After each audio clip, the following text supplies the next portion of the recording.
Kamusta mga boss?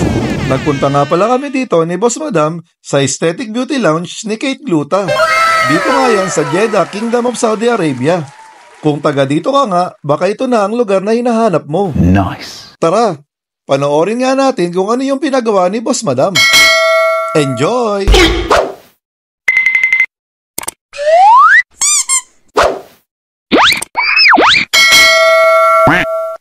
So ayun na nga mga boss. Ang pinagawa ni Madam yung tinatawag na BB Glow.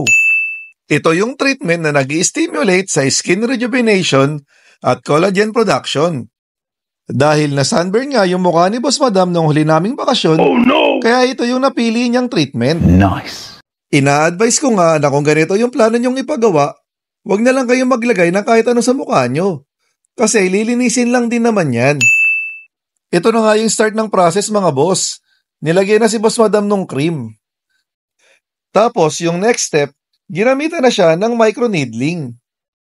Ayan mga boss, sa gustong magtanong kung masakit ba siya o hindi, ang sagot ni Boss Madam, hindi. Ayan o, mukhang enjoy na enjoy pa nga siya, di ba?